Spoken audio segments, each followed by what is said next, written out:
Welcome back to our spoken English class. Today we're going to focus on three words.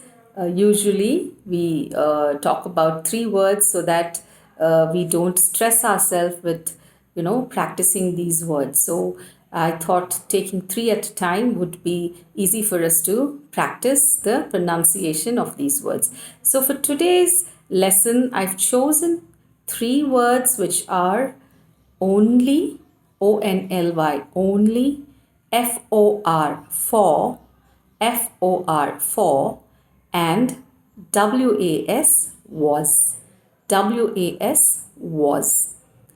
All these three words are very common words, and I'm sure all of us use these words on a day to day basis in all our sentences, in most of our sentences when we speak English. So, why did I choose these words? These three words, again, when pronounced incorrectly when you speak, would easily let the listener know that we can't speak English fluently.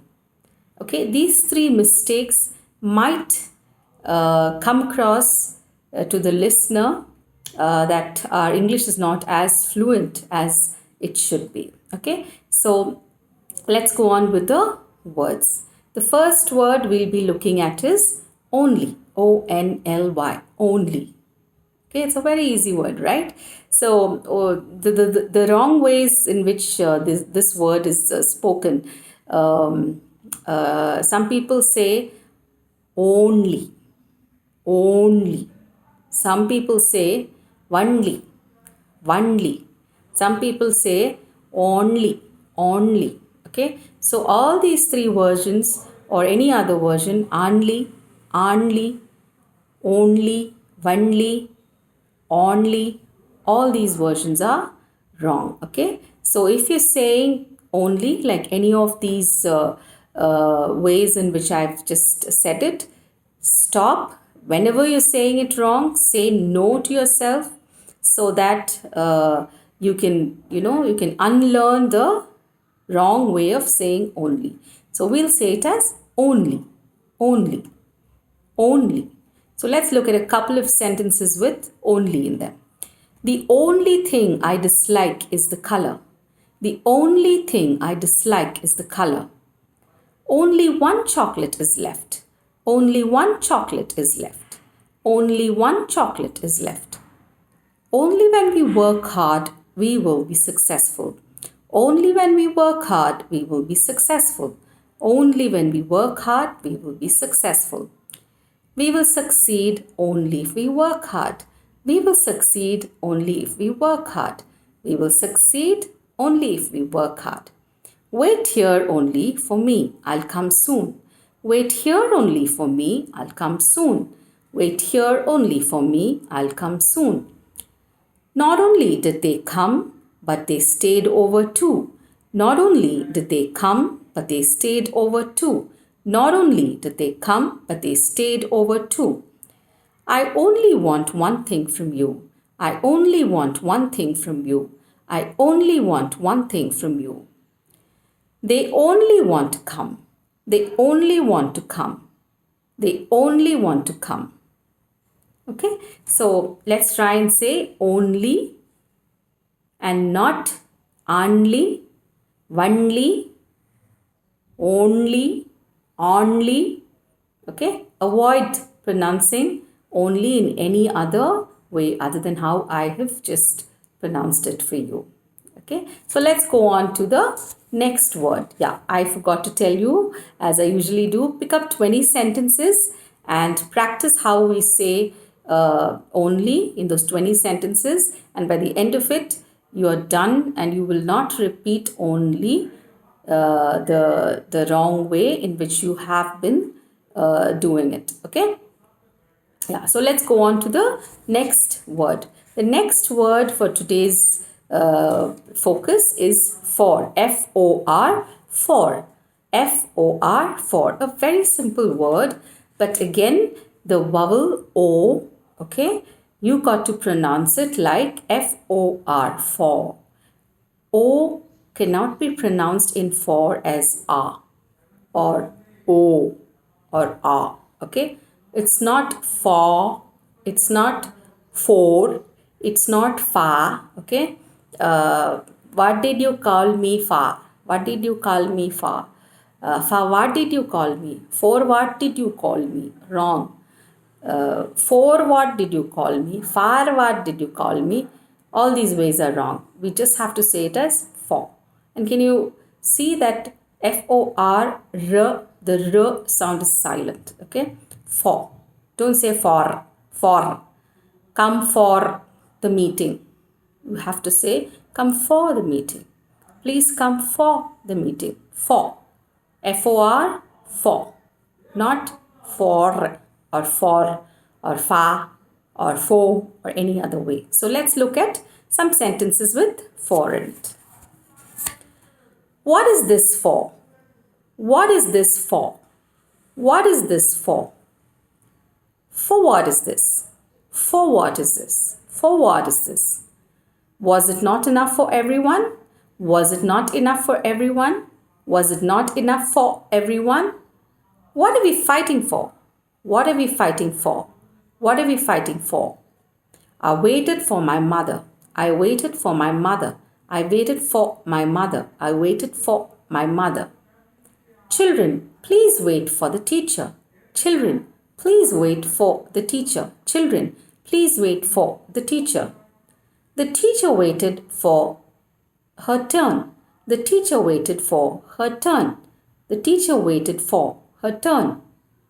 I would love to pray for you. I would love to pray for you. I would love to pray for you. I want to wait for you. I want to wait for you. I want to wait for you.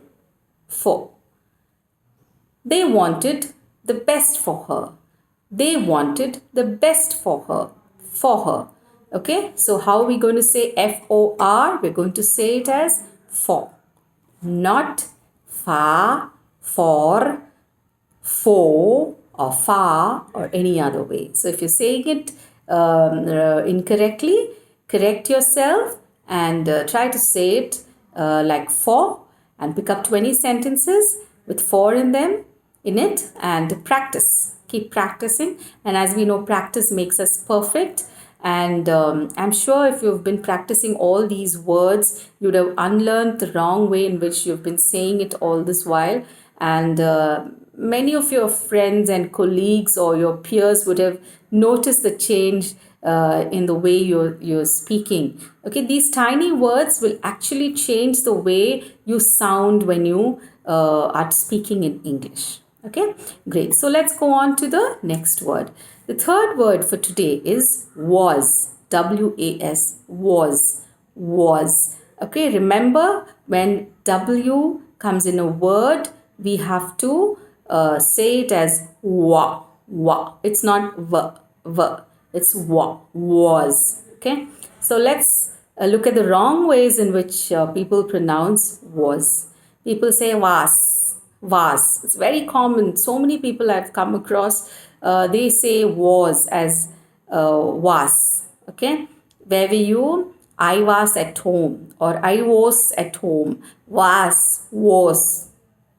Correct it. Just correct it, and you yourself feel much more confident when you speak English, when you correct these tiny words, the way you say them. Okay. So was is not was or was or this or any other way. It's was. And can you hear the sound of S? It's got a slight Z sound to it. That is was. Don't say was. I was at home. I was at home. No, was. Z. I was at home. Okay. So let's look at the sentences which I've picked for you with was in them. What was the noise about? What was the noise about? What was the noise about? Was that the final picture? Was that the final picture? Was that the final picture? I was very upset. I was very upset. I was very upset. I was happy. I was happy.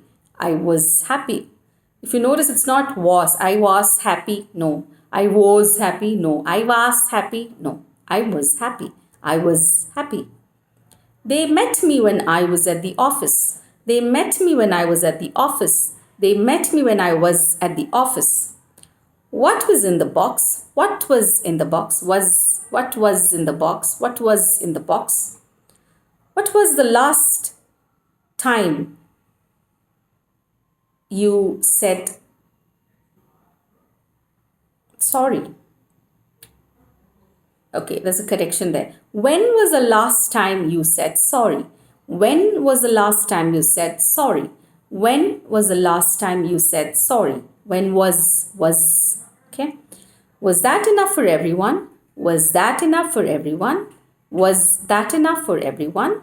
Okay, so very simple words and slight changes in the way we've been saying them will take us a long way to perfect our spoken English. And I'm very sure that when we practice, we can unlearn a lot of things. And English is a beautiful language when spoken correctly. And every day we come across a lot of learnings, and there's so much to learn, and none of us reach that state where we feel that we have learned English completely. Okay, so let's start with the basics. And these three words: was, for, only. Only, for, and was. Let's see and make sure that we don't repeat the mistakes when we pronounce these three words. It's not impossible. It's just your, you have to reach that goal, and you'll reach it sooner if you practice 10 minutes a day maximum, and you'll be good to go. All the best, and see you next time with another three words.